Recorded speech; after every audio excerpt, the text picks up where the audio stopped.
தமிழக பாரதிய ஜனதா கட்சியின் முன்னாள் தலைவர் அண்ணாமலைக்கு எதிராக திராவிட முன்னேற்ற கழகத்தின் பொருளாளரும் நாடாளுமன்ற உறுப்பினருமான டி.ஆர். பாலு தொடர்ந்திருந்த அவதூறு வழக்கை தற்போது திரும்ப பெற்றுள்ளார். இதுவே தமிழக அரசியலில் முதன்மையான விவாத பொருளாக மாறியிருக்கிறது. சட்டமன்ற தேர்தல் நிறைவுற்று அண்ணாமலை பாரதிய ஜனதா கட்சியிலிருந்து விலகி தனிக்கட்சி தொடங்கியுள்ள இச்சூழ்நிலையில் இவ்வழக்கு திரும்ப பெறப்பட்டதின் பின்னணியில் உள்ள அரசியல் மர்மம் என்ன? இது திமுக மற்றும் பாஜக ஆகிய இரு கட்சிகளுக்கும் இடையேயான ஒரு மறைமுக உறவின் தொடக்கமா அல்லது அண்ணாமலையின் குற்றச்சாட்டுகளுக்கு திமுக அஞ்சிவிட்டதா? இந்த காணொளியில் இதன் முழு பின்னணியையும் சட்ட ரீதியிலான சிக்கல்களையும் சற்று விரிவாக பார்ப்போம். கடந்த 2 ஆண்டுகளுக்கும் மேலாக சென்னை சைதாப்பேட்டை நீதிமன்றத்தில் நடைபெற்று வந்த டி.ஆர். பாலு அண்ணாமலை இடையேயான அவதூறு வழக்கு தற்போது திடீரென திரும்ப பெறப்பட்டுள்ளது. டி.ஆர். பாலு அவர்கள் எளிய நிலையிலிருந்து இன்று பல ஆயிரம் கோடி ரூபாய் சொத்துக்களை குவித்துள்ளார் என்று நீதிமன்றத்திலேயே நேருக்கு நேர் நின்று அண்ணாமலை கடுமையான குறுக்கு விசாரணை செய்தார். ஆனால் இப்பொழுது திடீரென டி.ஆர். பாலு இவ்வழக்கை முழுமையாக திரும்ப பெற்றுள்ளார். முதலில் இவ்வழக்கின் பின்னணியை சுருக்கமாக காண்போம். கடந்த 2023 ஆண்டு ஏப்ரல் மாதம் அப்போதைய தமிழக பாஜக தலைவராக இருந்த அண்ணாமலை திமுக ஃபைல்ஸ் என்னும் பெயரில் ஒரு காணொலியை வெளியிட்டார்.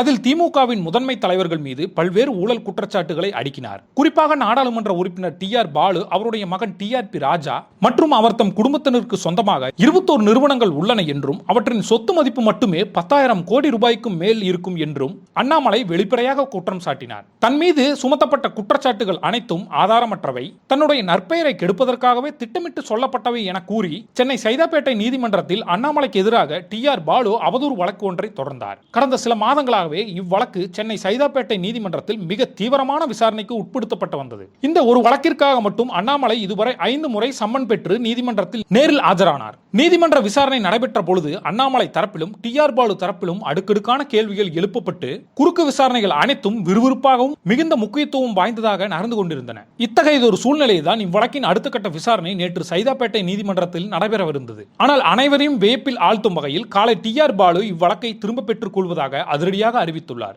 இத்தனை மாதங்கள் போராட்டம் நடத்திவிட்டு இப்போது ஏன் திடீரென பின்வாங்க வேண்டும் என்கிற கேள்விதான் தற்போது அரசியல் வட்டாரத்தில் முதன்மை விவாதமாக மாறியுள்ளது. இந்த திடீர் வழக்கு திரும்ப பெறலுக்கு பின்னால் 3 முக்கியமான அரசியல் மற்றும் சட்ட காரணங்கள் கூறப்படுகின்றன. தேர்தல் முடிந்து அண்ணாமலை பாஜகவிலிருந்து விலகி தனிக்கட்சி தொடங்கிய பிறகே இவ்வழக்கு திரும்ப பெறப்பட்டுள்ளது. இதை நாம் உற்று நோக்க வேண்டும். அண்ணாமலை இப்பொழுது பாஜகவில் இல்லாததால் அவரோடு முரண்படுவது தேசிய அளவிலான அரசியலில் எந்தவித தாக்கத்தையும் ஏற்படுத்தாது என திமுக தலைமை கருதி இருக்கலாம். இரண்டாவதாக, அரசியல் விமர்சகர்கள் சிலர் இதனை வேறொரு கோணத்தில் பார்க்கிறார்கள். இது திமுக மற்றும் பாஜக ஆகிய இரு கட்சிகளுக்கும் அரசியல் ரீதியாக நெருங்குவதற்கான ஒரு ஆரம்பகட்ட அறிகுறியே என்கிற ஐயம் எழுவதாக சொல்கிறார்கள். மூன்றாவதாக, நீதிமன்றத்தில் இன்னும் இவ்வழக்கை தொடர்ந்தால் அண்ணாமலை மேலும் பல ஆவணங்களை பொதுவெளியில் சமர்ப்பிக்க வாய்ப்புள்ளது. அது மேலும் தேவையற்ற நெருக்கடிகளை தரும் என்பதால் இனிமேல் இந்த சிக்கலே வேண்டாம் என்கிற திமுக தரப்பு ஒரு சமரச முடிவுக்கு வந்திருக்கலாம் என கூறப்படுகிறது. இது குறித்து மே 17 இயக்கத்தின் ஒருங்கிணைப்பாளர் திருமுருகன் காந்தி அவர்கள் மிக கடுமையான விமர்சனத்தை முன்வைத்துள்ளார். திமுக ஃபைல்ஸ் அறிவாலயத்தை செங்கலாக பிரிப்பேன் என்று சொன்ன அண்ணாமலையின் கருத்துக்களை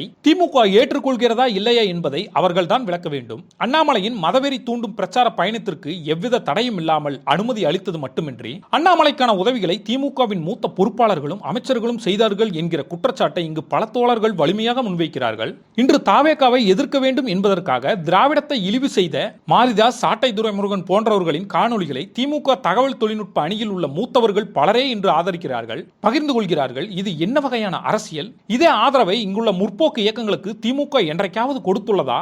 தன் கழுத்திற்கு தானே கத்தி வைத்துக் கொள்வது ராஜதந்திரம் ஆகாது. திமுகவின் எதிர்கால தலைவரான அதாவது உதயநிதி ஸ்டாலினை வீழ்த்தும் வலிமையை அண்ணாமலைக்கு ஊட்டி வளர்ப்பதே இந்த திமுக தான் என்று மிக கடுமையாக சாடியுள்ளார். இத்துடன் இந்த விவகாரம் முடிந்துவிட்டதா என்று கேட்டால் அங்குதான் ஒரு பெரிய சட்ட சிக்கல் ஒளிந்திருக்கிறது. வழக்கோடு தொடர்புடையவர்கள் தங்களுக்குள் சமரசம் ஆகி வழக்கை திரும்ப பெற்றாலும் நீதிமன்றத்தில் ஏற்கனவே பல முக்கிய பதிவுகளும் அண்ணாமலை தாக்கல் செய்த ஆவணங்களும் சமர்ப்பிக்கப்பட்டுள்ளன. இதில் ஊழல் மற்றும் சொத்து குவிப்பு தொடர்பான செய்திகள் இருப்பதினால், அதாவது நீதிமன்றமே தானாக முன்வந்து விசாரணைக்கு எடுத்துக்கொள்ளவும் நிறைய வாய்ப்புள்ளதாக சட்ட வல்லுநர்கள் கூறுகின்றனர். முன்னாள் அமைச்சர் செந்தில் பாலாஜியின் வழக்கிலும் இதே போன்றதொரு சூழல் தான் நிலவியது என்பதை நாம் இங்கு நினைவில் கொள்ள வேண்டும். பாதிக்கப்பட்டவர்கள் சமரசமாகி வழக்கை முடிக்க நினைத்தாலும் நீதிமன்றம் அதற்கு அனுமதிப்பதில்லை. அது மட்டுமின்றி அறப்போர் இயக்கம் போன்ற சமூக நல அமைப்புகள் இவ்விஷயத்தை எளிதாக விட்டுவிடாது. இந்த ஆதாரங்களை வைத்து நீதிமன்றமோ அல்லது மத்திய புலனாய்வு அமைப்புகளோ தனிப்பட்ட முறையில் விசாரணை தொடங்கினால் அது டி.ஆர். பாலுவுக்கு இன்னும் பெரிய சட்ட சிக்கல்களை கொண்டு வந்து நிறுத்தலாம். எனவே வழக்கு திரும்ப பெறப்பட்டாலும் இந்த விவகாரம் இத்துடன் முடிய போவதில்லை என்பது மட்டும் தற்போதைக்கு மிக தெளிவாக தெரிகிறது. இது அண்ணாமலைக்கு கிடைத்த அரசியல் வெற்றியா அல்லது திமுகவின் ராஜதந்திரமா? என்ன நடக்கப் போகிறது என்பதை பொறுத்திருந்து பார்க்கலாம்.